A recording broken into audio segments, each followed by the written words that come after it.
Hello, നിങ്ങൾക്ക് എല്ലാവർക്കും അറിയാം ഇപ്പോൾ മിഡിൽ ഈസ്റ്റിൽ നടക്കുന്ന വാറിൻ്റേതായിട്ടുള്ള പ്രതിസന്ധികളെക്കുറിച്ച് നമുക്കെല്ലാവർക്കും അറിയാം. ഞാനിപ്പോൾ കുവൈറ്റിലാണ്.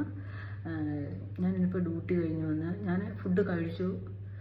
എനിക്കിഷ്ടമുള്ള ഫുഡ് ഞാൻ കഴിച്ചു. അതിനുശേഷം ഞാൻ നാളത്തേക്കുള്ള ഫുഡ് പ്രിപ്പയർ ചെയ്യുന്നു.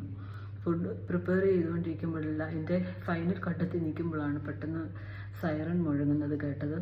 കാരണം ഇതിപ്പോൾ നമ്മൾ രാവിലെ തൊട്ട് രാത്രി വരെ ഇങ്ങനെ രാത്രിയിലെല്ലാം ഇതിങ്ങനെ കേട്ടുകൊണ്ടിരിക്കുന്ന നമ്മൾ യൂസ്ഡായി തീർന്നിരിക്കുക.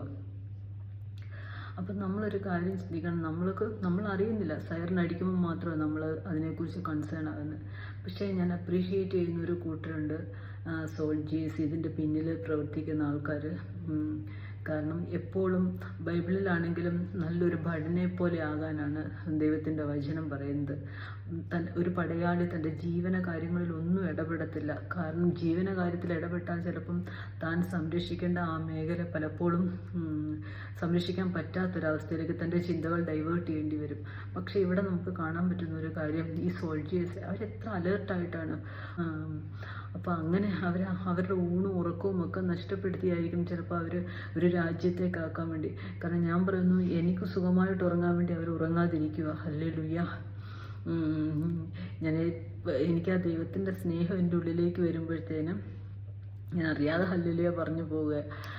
പക്ഷെ ഞാൻ ആലോചിക്കുക, എത്രത്തോളം അവർ കോൺസെൻട്രേറ്റഡ് ആയിട്ട് നിൽക്കുന്നതുകൊണ്ടാണ് നമ്മൾ നമ്മുടെ കാര്യങ്ങളെല്ലാം ചെയ്യുന്നത്. പലപ്പോഴും ഇപ്പോൾ ഞാൻ ഡ്യൂട്ടിക്ക് കയറിയപ്പോൾ ഞങ്ങൾ പേഷ്യൻ്റ് കെയറും കാര്യങ്ങളുമായിട്ട് ഞങ്ങളുടെ റെസ്പോൺസിബിലിറ്റി ആയിട്ട് നീങ്ങുമ്പോൾ പലപ്പോഴും ഈ സൈറൺ കേൾക്കുമ്പോഴാണ് പലപ്പോഴും നമ്മൾ യുദ്ധം നടക്കുന്ന ആ കാര്യങ്ങൾ ചിന്തിക്കുന്നു പോലും.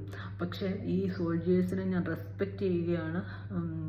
വചനം പറയുന്ന പോലെ തന്നെ സോൾജേഴ്സ് ശരിക്കും നമ്മൾ സുഖമായി ഉറങ്ങാൻ വേണ്ടി അവർ ഉറങ്ങാതിരിക്കുക. ഞാൻ അധികമൊന്നും പറയുന്നില്ല. ഞാൻ പറയുന്ന ഇത്രയേ ഉള്ളൂ. നമ്മൾ ശരിക്കും സോൾജേഴ്സിനൊക്കെ വേണ്ടി പ്രാർത്ഥിക്കണം. ഈ രാജ്യത്തിൻ്റെ സുരക്ഷാ സേനയ്ക്ക് വേണ്ടി ശക്തമായി നമ്മൾ പ്രാർത്ഥിക്കണം. അവർക്ക് വേണ്ടി നമ്മുടെ പ്രാർത്ഥനകൾ അവർക്കൊരു അനുഗ്രഹമായിരിക്കും, അതെനിക്ക് ഉറപ്പാണ്. അപ്പം അവരെ ഞാൻ റെസ്പെക്റ്റ് ചെയ്യുന്നു. ശരിക്കും ഒരുപാട് ഗ്രേറ്റ്ഫുള്ളാണ് അവരോട്. Thank you for watching.